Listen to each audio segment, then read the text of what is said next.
بسم اللہ الرحمن الرحیم۔ حضور اکرم صلی اللہ علیہ وسلم نے معمول کے مطابق ہمیشہ 10 محرم کا روزہ رکھا ہے۔ ایک بار ارشاد فرمایا کہ تم یہود کی مخالفت کرو، وہ 10 محرم کا روزہ ہی رکھتے ہیں، تم ایک کا اضافہ کر لو۔ اور یہ بھی فرمایا کہ میری بھی تمنا ہے کہ میں آئندہ سال 1 سال کا اضافہ کروں۔ آئندہ سال آپ زندہ نہیں رہے، دنیا سے تشریف لے گئے، تو اس کی بنیاد پر ہم یہ کہتے ہیں کہ صرف 10 محرم کا روزہ رکھنا جائز ہے، مگر اولا نہیں، افضل نہیں، بہتر نہیں۔ اولا، افضل اور بہتر یہ ہے کہ 10 محرم کے ساتھ 9 یا 11 کا اضافہ کر لیا جائے، کیونکہ رسول اکرم صلی اللہ علیہ وسلم کی یہ منشا تھی، یہ آپ کی خواہش اور چاہت تھی۔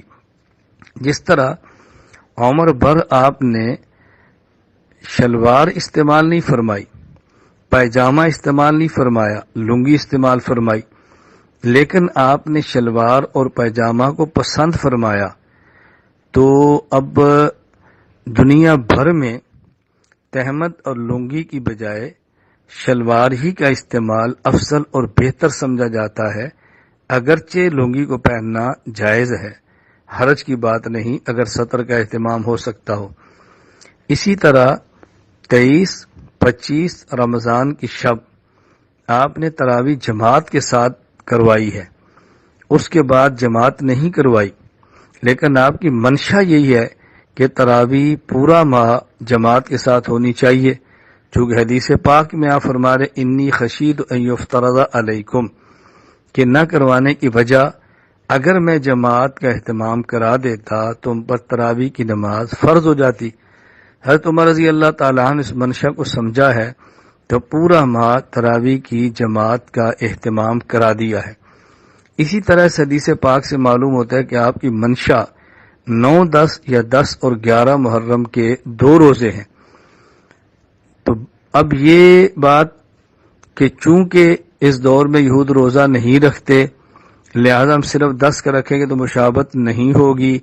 تو مشابہت کی علت اور وجہ نہیں پائی جاتی، لہذا صرف 10 کا روزہ رکھا جائے، یہ بات مناسب نہیں۔ بسا اوقات علت ہی نہیں دیکھی جاتی بلکہ خود حکم یہ علت کے قائم مقام بن جاتا ہے۔ جس طرح سفر میں قصر نماز کی علت و مشقت ہے، لیکن اب خود سفر ہی کو علت قرار دے دیا گیا ہے، مشقت ہو تب بھی نماز قصر ہے، مشقت نہ ہو تب بھی نماز قصر ہے۔ اب اگر کوئی شخص یہ کہے کہ چونکہ مشقت نہیں لہذا قصر کی بجائے پوری نماز افضل ہے، یہ بہتر نہیں ہے، بلکہ نماز قصر ہوگی، خواہ مشقت ہو خواہ مشقت نہ ہو۔ بالکل اسی طرح آج ایک نئی بات چل پڑی ہے کہ جی شلوار ٹخنوں سے نیچے کرنا حرام ہے، اس کی وجہ کبر ہے، لہذا کبر ہو تو ٹخنوں کے نیچے کرنا حرام ہے، کبر نہ ہو تو ٹخنوں کے نیچے کرنا حرام نہیں۔ اب بنیاد کبر نہیں ہے، بس حکم ہی بنیاد ہے کہ ٹخنوں سے نیچے مرد کے لیے شلوار، تہمد، لنگی، پینٹ، پائجامہ کرنا حرام ہے، خواہ کبر ہو خواہ کبر نہ ہو، دل میں خود کو بڑا سمجھے یا بڑا نہ سمجھے۔ اسی طرح ذہن نشین فرمائیں کہ محرم میں 9، 10 یا 10 اور 11 کا روزہ یہی افضل ہے، خواہ یہود 10 کا روزہ رکھیں یا نہ رکھیں، اب ان سے مشابہت ہو یا اب ان سے مشابہت نہ ہو۔ اب اس بات کو نہیں دیکھیں گے مشابہت کس میں ہے، اب یہی دیکھیں گے کہ منشأ نبوت کیا ہے۔ اس لیے میری اہل سنت والجماعت احناف دیوبند سے تعلق رکھنے والے تمام احباب کی خدمت میں گزارش ہے کہ آپ 9، 10 یا 10 اور 11 محرم کا روزہ رکھیں، اور صرف 10 محرم کا روزہ رکھنا جائز ہے لیکن افضل، اولا اور بہتر کے خلاف ہے، اسی کو فقہاء کرام مکروہ فرماتے ہیں۔ اللہ تعالی ہمیں یہ بات سمجھنے کی توفیق عطا فرمائے، اپنے اکابر،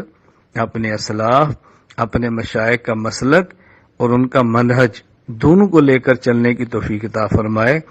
مسلک کا معنی عقائد جمع مسائل اور منہج کا معنی طریقہ ہے، تو ہم اپنے اکابر کے مسلک یعنی نظریہ کے بھی پابند ہیں اور اپنے اکابر کے منہج یعنی ان کے طریقہ کے بھی پابند ہیں، دونوں چیزوں کا ہمیں خیال رکھنا چاہیے۔ ان دونوں چیزوں کا خیال رکھیں گے تو اللہ تعالیٰ کی وہی مدد ہوگی جو ہمارے اکابر اسلاف اور مشائخ کے ساتھ تھی، اور انشاءاللہ وہی محبوبیت ملے گی جو اکابر اسلاف اور مشائخ کو ملی تھی، اور سب سے بڑھ کر قیامت کے دن انشاءاللہ ہم وہیں کھڑے ہوں گے جہاں ہمارے اکابر اسلاف اور مشائخ ہوں گے۔ اللہ تعالیٰ ہمیں دنیا میں بھی اور آخرت میں بھی اپنے اکابر کے ساتھ ہی رکھے۔ وآخر دعوانا ان الحمدللہ۔